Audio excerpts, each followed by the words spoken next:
사람은 세 부분으로 나눌 수 있죠. 영과 혼과 육입니다. 우리 교회는 영을 다루는 곳이죠. 학교는 혼을 다루는 그런 곳입니다.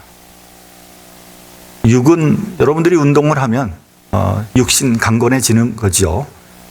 근데 우리가 기능상으로 따지면 인간을 두 부분으로 나눌 수 있습니다. 영혼과 육체입니다. 영은 헬라어로 푸뉴마라고 하는데 이것은 오직 사람에게만 주신 겁니다. 그래서 창세기 2장을 보면 여호와 하나님이 흙으로 사람을 지으시고 생기를 그 코에 불어넣으시니 사람이 생명이 되었다. 이렇게 되어 있습니다. 흙으로 사람을 지으셨다는 말씀은 흙으로 우리의 육체를 지었다는 말입니다. 그래서 우리 육체는 흙에서 나왔고 수명이 다해서 죽으면 자연스럽게 흙으로 돌아가게 돼 있는 거예요. 본문에 의하면 이미 사람이 지어진 겁니다. 그 지어진 사람의 코에다 생기를 불어넣었다고 했는데 여기서 이 생기가 바로 헬라어로는 푸뉴마고 히브리어로는 루하라고 하는 바로 이것을 영이라고 말을 하는 겁니다. 그래서 사람이 생명이 된 것입니다. 다시 말하면 인간은 영혼을 가진 그런 인간이 되었다 이런 뜻입니다. 그런데 이 사람이 하나님의 명령에 불순종하고 거역하는 순간 이 하나님이 주신 영이 죽어버린 거예요. 에덴 동산에서 하나님께서 아담과 하와에게 너희가 선악과를 먹으면 정령 죽으리라고 하셨거든요. 근데 여기서 이 죽으리라고 하신 말씀은 우리 육체가 죽는다는 말이 아니라 우리 영이 죽는다는 말입니다. 그래서 실제로 아담과 하와가 선악과를 따 먹었는데도 불구하고 죽지 않았습니다. 왜요? 영이 죽었기 때문에.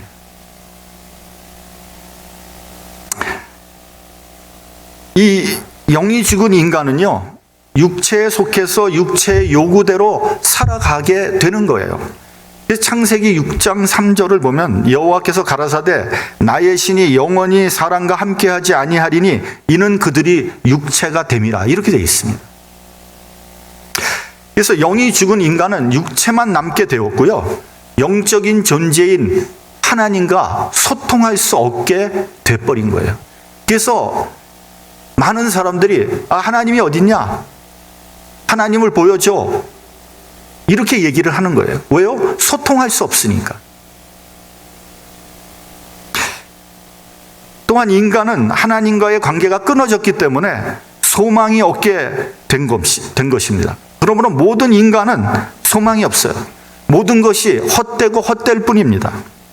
아무리 돈이 많아도요, 아무리 높은 자리에 올라가도요, 아무리 훌륭하고 유능한 사람이라고 해도 결국 인간은 아무것도 아닙니다. 빈손으로 왔다가 빈손으로 갈 뿐입니다. 허무한 인생을 살아갈 수밖에 없어요. 이렇게 죽을 수밖에 없는 인간이 예수 그리스도의 십자가의 공로로 인해서 영생을 얻게 된 것입니다. 다시 말하면 이 말은 죽었던 우리의 영이 되살아나게 된 것입니다. 이것을 거듭났다 이렇게 얘기를 하는 거예요. 예수님은 요한복음에서 이렇게 말씀하셨습니다. 진실로 진실로 내게 이르노니 사람이 물과 성령으로 나지 아니하면 하나님의 나라에 들어갈 수 없느니라 이렇게 되어 있습니다. 성령을 받고 거듭나는 순간 인간은요, 하나님의 나라에 대한 소망을 갖게 되는 거예요. 그것을 영생이라고 하는 겁니다. 여러분, 이것은요 그냥 성경에 나와 있는 이론이 아니라 실질적으로 경험할 수 있어요. 저는 예수 믿기 전에요, 내세나 영생 같은 거 믿지 않았습니다. 사람이 죽으면 그것으로 끝나는 거지 무슨 내세가 있나, 괜히 말하기 좋아하는 사람이 만들어낸 이야기지, 이렇게 생각했어요. 그렇게 생각하던 제가 제 나이 한 30 즈음에 어찌 하다 보니까 예수를 믿게 됐고 소위 은혜를 받은 거예요. 저는 지금도 그때의 그 감격을 잊을 수가 없습니다. 제 영혼에 마치 불이 탁 켜지는 듯한 그런 느낌을 받았어요. 제 영혼이 살아난 거예요. 그때 제가 느낀 것은 크게 두 가지였습니다. 첫째는 뭐냐? 첫째는 자유예요, 자유. 그렇다고 제가 그때 자유하지 않았다는 말이 아니에요. 제가 뭐 감옥에 있었다는 얘기가 아닙니다. 제 영이 죄의 억압으로 자유하지 않았던 거예요. 근데 주님께서 용서해 주신 그 주님의 공로로 진정한 자유를 얻게 된 거죠. 소위 영적인 자유예요. 둘째는 뭐냐? 둘째는 소망이에요, 소망. 소망이 없던 제가 영생의 소망을 갖게 된 거예요. 하늘나라가 믿어지고요. 생명책에 제 이름이 쓰여져 있는 것이 그게 믿어지는 거예요. 그게 믿어지는 거예요. 이러한 소망이 있기 때문에 이 세상의 삶이 더욱 중요해진 거죠. 어떻게 하면 나의 삶을 더 가치 있게 살아갈 수 있을까? 어떻게 사는 것이 하나님 뜻에 합당하게 사는 것일까? 여기에 대해서 심각하게 고민하기 시작했어요.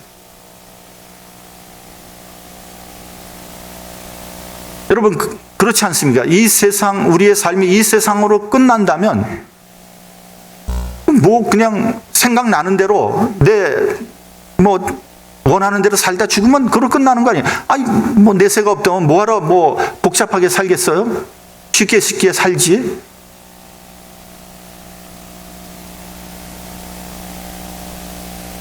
저는 사실 예수 믿기 전에 인생을 그렇게 심각하게 생각하지 않았습니다. 뭐 인생 뭐 있나? 대충 살다가 가는 거지 뭐. 노세 젊어서 노세. 먹고 마시고 즐기자. 저 그런 주의였어요. 술 마시고 노래하고 춤을 춰보세. 저 그런 생각을 하고 살았어요. 그렇게 살다가 갈 때 되면 가는 거지 뭐. 그러니까 그거는요, 허랑방탕하게 살 수밖에 없는 거예요. 여러분, 동물은요, 영을 가지고 있지 않아요. 오직 육체만 있을 뿐입니다. 당연히 동물은 내세가 없죠. 그렇지만요, 동물도 정신이 있어요, 정신이. 소도 도살장에 안 끌려가려고 그러잖아요. 정신이 있거든요, 소도. 그래서 동물의 혼을 우리는 각혼이라고 부릅니다. 동물은 영이 없기 때문에 수명을 다하면 없어지고 마는 존재예요. 가끔 우리는 해외 토픽 같은 데 보면 어떤 정신 나간 목사가 개에다가 세례를 줬다, 뭐 이런 기사를 본 적이 있어요. 이거 미친 짓 하는 겁니다. 아무리 개가 귀엽고 뭐 아무리 개가 뭐 반려동물이고 뭐 우리와 같은 식구라고 해도 개에게 세례를 줄 수는 없어요. 왜요? 개는 영적인 동물이 아니니까. 영적인 존재가 아니에요. 죽으면 없어지는데 무슨 세례를 줍니까?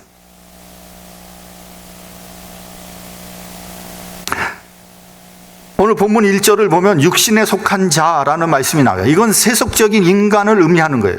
육신적인 욕망에 예속되어서 본능대로 살아가는 사람이에요. 마치 동물과 같이 사는 사람. 내세가 없는 것처럼 그냥 이 세상이 다인 것처럼 사는 사람들, 육신에 속한 사람들. 여기서 우리는요, 혼이라는 것을 한번 생각을 해봐야 됩니다. 여기서 한번 잘 들어보세요. 이 혼은요, 정신이라고도 하고 이성이라고도 얘기할 수 있어요.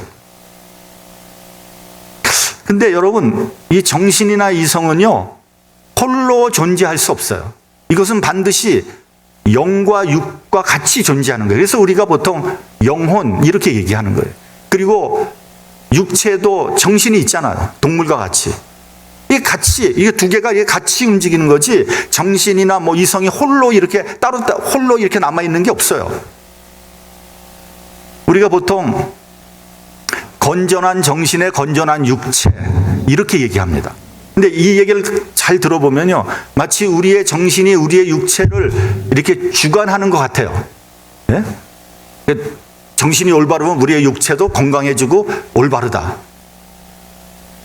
근데요, 여러분, 결정적인 경우에 정신이 육체를 통제하지 못합니다.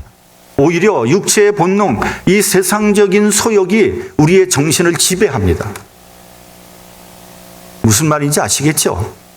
그래서 여러분 뭐 많이 배우고 아주 훌륭하고 존경하는 사람이 어느 날 갑자기 엉뚱한 짓을 하고 있는 거예요. 우린 깜짝 놀라죠. 어떻게 저렇게 훌륭한 사람이 저따구 짓을 하고 있을까? 그건 무슨 말인지 아세요?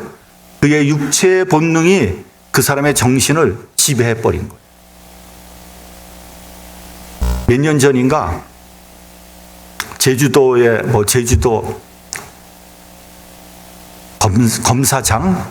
검사장이면 한국의 차관급이에요. 차관급. 머리가 명석한 친구죠. 한국에서 최고 서울법대 나와가지고 사법고 싶은 패스해가지고 검사장까지 올라갔는데 길거리에서 아랫도리 다 벗고 돌아다녔잖아요. 미쳤나? 아니요. 전혀 안 미쳤어요. 왜 그래요? 육체의 본능이 그의 정신을 지배해버린 거예요. 그런 경우들은 수도 없이 많아요.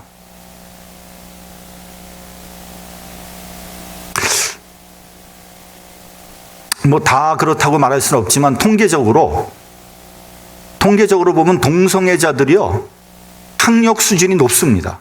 그리고 전문직에 속해 있는 사람들이 굉장히 많아요. 그러니까 이 사람들이 공부도 많이 하고요. 뭐 아주 정신적으로나 이성적으로 하이 레벨에 속해 있는 사람들이에요. 이런 사람들이 동성애를 해요. 왜 하겠어요, 여러분? 물론 이제 뭐 선천적으로 뭐 이렇게 그런 사람도 있겠죠. 근데 그렇지 않아요, 여러분. 그 사람들은요, 육체의 본능이 그 사람의 정신을 지배해버린 거예요. 그래서 그런 짓을 하는 거예요.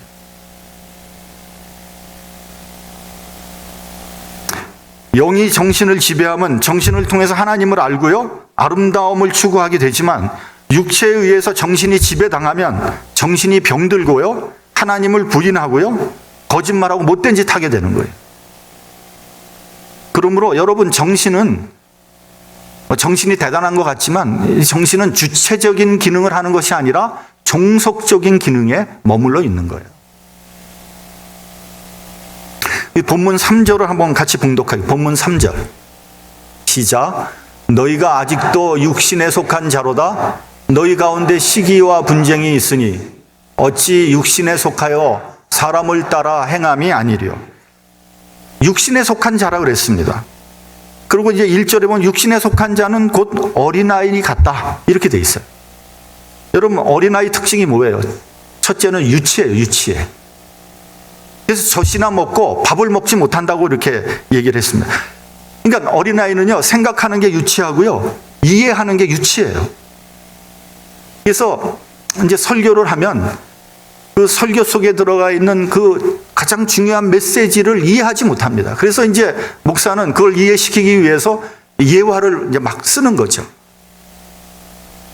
그럼 예화 속에 들어가 있는 목사님이 얘기하고자 하는 그 핵심을 딱 알아채야 되는데 그 핵심은 다 없어지고 예화만 남아 있는 거예요. 그래서 어떤 경우에 이제 설교하고 내려오면 어떤 성도는 그럽니다. 오늘 설교 재밌었습니다. 뭐가 재밌었는데요? 예화가 재밌더라고요. 저는 예화 들으라고 여러분들한테 그 말 하는 게 아니거든요.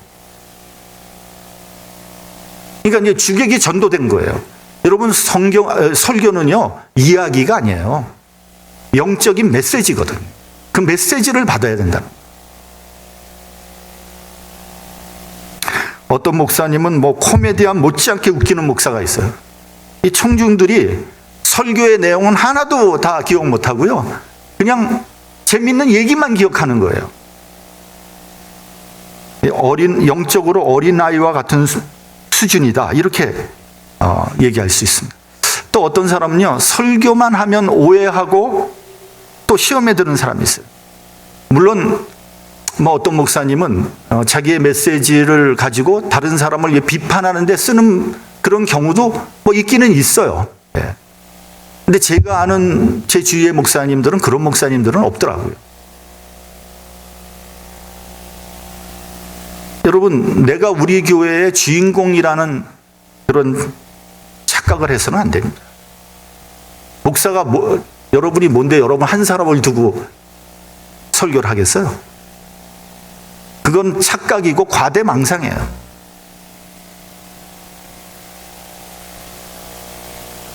혹시 그 설교가 나를 두고 하는 설교다 이렇게 만약에 생각이 되면 그 설교를 통해서 나를 되돌아봐야죠. 그래야지 그 사람이 성숙한 그리스도인이죠. 그리고 정말 신령한 성도인 거죠. 둘째는요, 어린아이들은 통찰력이 부족한 거예요. 그러니까 겉만 보고 속을 못 보는 거예요. 일부만 보고 전체를 못 보는 거예요. 그러니까 나무만 보고 숲을 못 보는 거예요. 우리가 이렇게 자연을 보면요, 최소한도 이 자연을 창조하신 하나님의 그 놀라운 그 능력을 볼 수 있는 그런 통찰력 정도는 있어야 되거든요. 어떤 사람은 이렇게 산을 딱 보면 저거 내 거 보면 얼마나 좋을까. 그게 아니라 저 산을 만드신 하나님의 그 놀라운 능력을, 그 아름다운 산을 만드신 그 능력을 볼 수 있는 그런 통찰력이 있어야죠. 하이든이 천지창조라는 곡을 작곡하고 초연을 했을 때 많은 사람들이 기립해서 박수를 쳤다고 합니다. 정말 너무 멋있는 곡입니다. 어떻게 당신은 이런 훌륭한 곡을 작곡할 수 있습니까? 그때 하이든이 이렇게 말을 했다는 거예요. 이건 제가 만든 곡이 아닙니다. 저는 다만 하나님께서 주신 영감을 써내려 갔을 뿐입니다. 그러니까 여러분, 하이든의 천지창조를 들으시면서 감상을 하시면서 그 하나님의 천지창조를 생각해야지, 야, 저거 누가 지었는데 저렇게 멋있나, 이렇게 생각한다면 이 사람은 통찰력이 없는 거지. 셋째, 어린아이는요, 무체화할 수 있는 능력이 없어요. 그 모든 것을 피상적으로 받아들이는 거예요. 여러분, 하나님의 말씀을 받을 때도요, 지식으로 받아들여서는 안 됩니다. 그것을 자기의 삶 속에서 구체적으로 적용할 수 있는 능력이 있어야 되는 거예요. 신앙은 피상적이면 안 됩니다. 하나님의 말씀을 나의 삶에 바로 적용시킬 때 그때 그 말씀의 능력을 경험할 수 있는 거죠. 아, 이래서 내가 하나님을 믿는 거로구나. 이래서 내가 성령 충만해지는구나. 많은 분이 그럽니다. 목사님, 제가 옛날엔 성령 충만했는데 지금 왜 이렇게 믿는 것도 아니고 안 믿는 것도 아니고 왜 이러죠? 여러분들이 신앙생활을 피상적으로 했기 때문에, 구체적으로 안 했기 때문에 그럼. 그냥 듣기만 하니까, 적용을 안 하니까 절대 충만해지지 않습니다. 하나님 말씀 내가 구체적으로 경험을 해야지 충만해지는 거 아니겠습니까? 이 유치한 수준이에요. 넷째, 어린아이는요, 자기중심적이에요. 그 3절을 보면요, 너희 가운데 시기와 분쟁이 있다 그랬어요. 여러분, 시기와 분쟁의 원인이 뭡니까? 이게 다 자기중심적인 생각이거든요. 자기 자랑, 자기중심. 자기를 부인하고 겸손해지면 시기와 분쟁이 있을 리가 없어요. 이 본문을 보면 나는 바울파다, 나는 아볼로파다 하고 갈라져서 싸웠다는 거예요. 그러니까 요즘 교회로 말하면 나는 개척 멤버다, 나는 목사파다, 나는 장로파다, 이래가지고 나누어서 싸웠다는 거예요. 왜 싸우는 겁니까? 주도권을 한번 쥐어보겠다는 거죠. 이게 얼마나 유치한 작태인지 모릅니다. 이민교회에서도 이런 일이 자주 일어나요. 나는 원로 목사파다, 나는 새 목사파다, 나는 장로파다, 이렇게 싸움을 하는데 끝나질 않아요. 아주 죽기 살기로 싸워요. 왜요? 상대방을 마귀로 얘기하니까. 마귀는 뭐예요? 박멸 대상이잖아요. 없어질 때까지 싸우는 거예요. 교회는 완전히 다 망가지고요. 그래서 왜 싸우나 한번 제가 들여다봤어요. 도대체 왜 싸우나 저 사람들? 아무것도 아니에요. 별것도 아닌 것 같고 교회가 완전히 깨질 정도로 싸우는 거예요. 이게 도대체 저렇게 싸울 일인가? 왜 그래요? 어린아이 같기 때문에, 유치하기 때문에.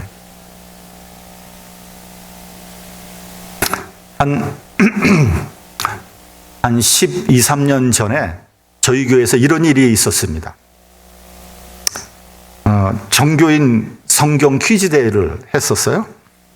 그래서 이제 여러 사람이 이제 마치고 이러다가 이제 마지막 한 문제 남겨놨어요. 근데 그 장로님이 1등이고 장로님 부부가 1등이고 집사님 부부가 2등이야. 근데 근소한 차이야. 마지막 문제 하나 남았어. 근데 그 마지막 문제는 점수 배당이 많아요.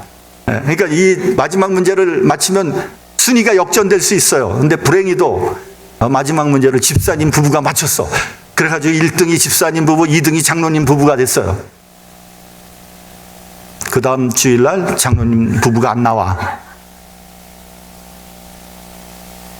왜 안 나오지? 무슨 일이 있나? 네. 알아봤더니 시험에 들은 거예요. 그래서 찾아가서 물어봤어요.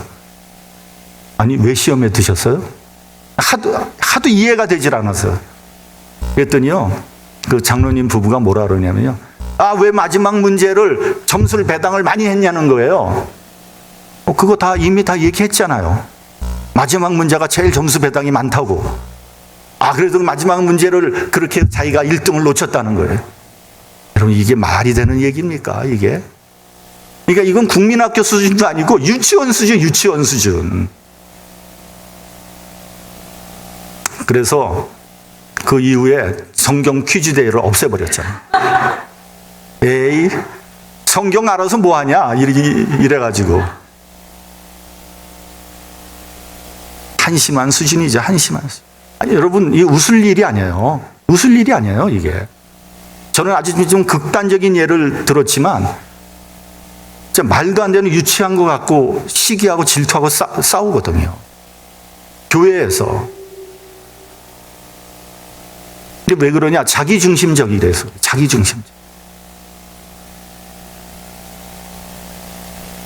빌립보서 2장 3절을 보면요. 아무 일에든지 다툼이나 허용으로 하지 말고 오직 겸손한 마음으로 각각 자기보다 남을 낮게 여기라고 했어요. 자기중심적인 신앙은 우리가 반드시 버려야 돼요. 본문 5절을 봉독하게. 본문 5절. 시작. 그런즉 아볼로는 무엇이며 바울은 무엇이뇨? 저희는 주께서 각각 주신 대로 너희로 하여금 믿게 한 사역자들이니. 다 그리스도의 사역자예요. 그러므로 우리는 사역자를 보는 것이 아니라 그 사역자를 통해서 그리스도를 볼 수 있어야 돼요. 사역자는요, 그리스도를 위해서 일하는 사람들이에요. 다시 말하면 종이에요, 종. 어떤 장로님이요, 담임 목사님을 위해서 기도하는데 이렇게 기도했어요. 우리 종님을 위해서 기도합니다. 아니, 종이면 종이지 종님이 어딨냐고요, 세상에. 여러분, 종님이란 말 들어봤어요? 말도 안 되는 그 어법에도 안 맞는 얘기예요. 돌쇠한테 종이라 그러지 돌쇠님 이렇게 얘기하는 사람이 어딨냐고요. 그래서 그런지 요즘 종이요, 예수님보다 더 높아져 있어요. 서울에 있는 대형교회 가면요, 목사님이 예수님의 영광은 다 차지하고 있어요. 그런가 하면 이민교회는 형편이 워낙 열악해서요, 목사님의 한 거의 70-80%는 사례를 제대로 못 받고 있어요. 그래서 목사님이나 사모님이 세상 나가서 일해서 생활비 벌잖아요. 그래서 목사님, 사모님 최고의 직업이 뭔지 아세요? 최고의 직업, 간호사. 돈 잘 벌거든. 목사가 월급 잘 못 받아도요, 간호사만 부인 얻으면 목회에는 지장이 없어. 두 번째가 누군지 아세요? 피아노 반주자. 음대를 전공해야 돼.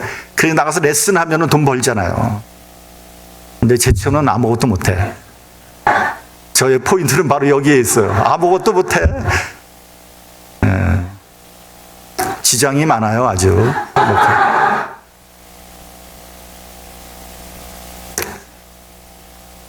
근데 어찌됐건요, 종은 영광받는 자리가 아닙니다.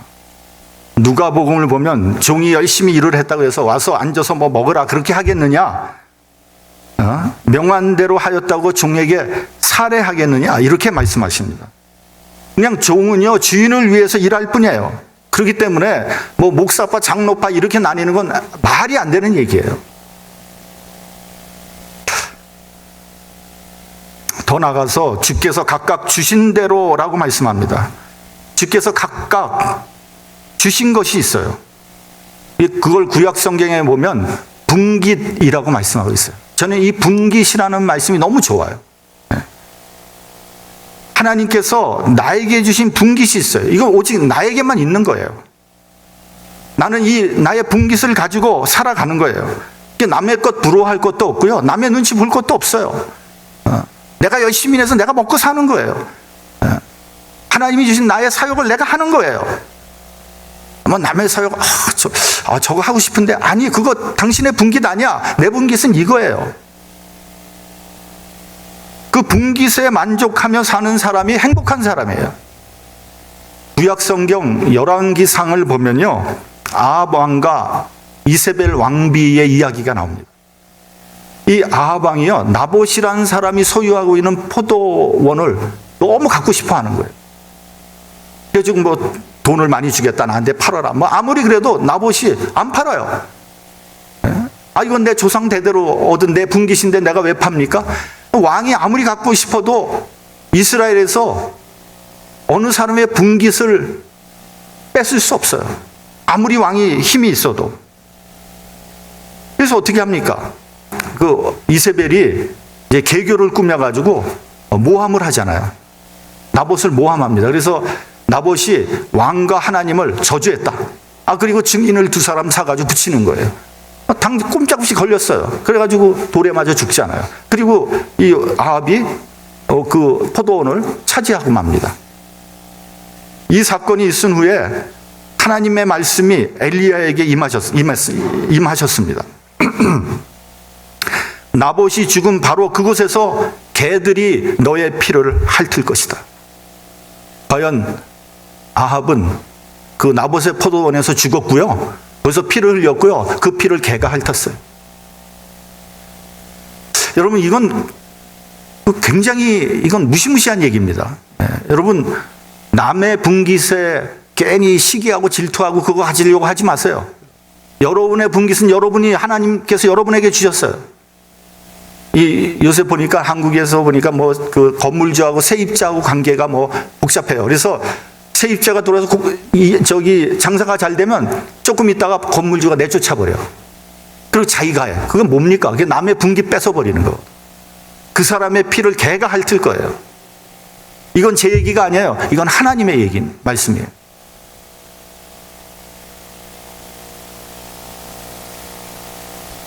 여러분, 아합이 왕이에요. 아합이 뭐 좋은 포도원이 없겠어요? 근데 왜 나봇의 포도원을 얻으려고 한 겁니까? 왜 갖고 싶어요? 그게 욕심이고 질투거든요. 자기 것은 하찮게 여기고 남의 것을 귀하게 보는 잘못된 생각이거든요. 시기하고 질투하지 말아야 됩니다.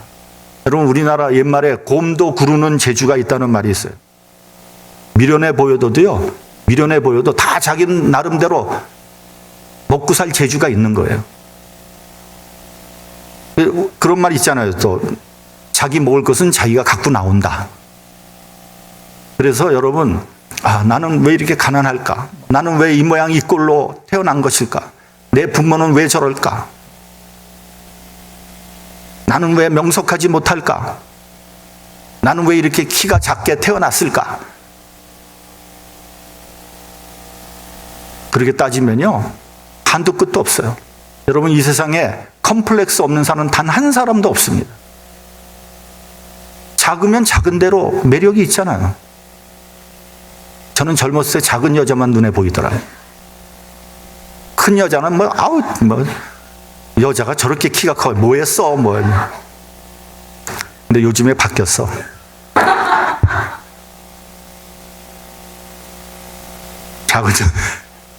작은 여자하고 거의 한 40년 살다 보니까 그것도 좀 지겹긴 지겹더라고요.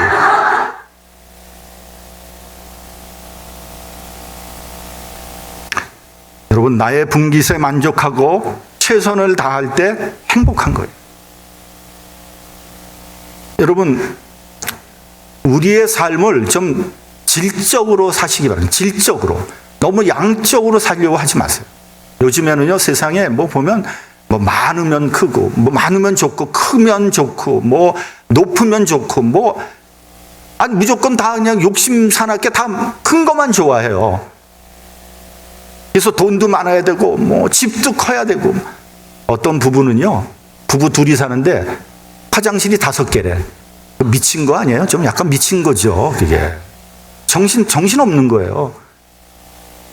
화장실 5개, 뭐, 오늘은 이 화장실 쓰고, 내일은 이 화장실. 미쳐도 곱게 미쳐야지. 그렇게 미치면 되겠어요.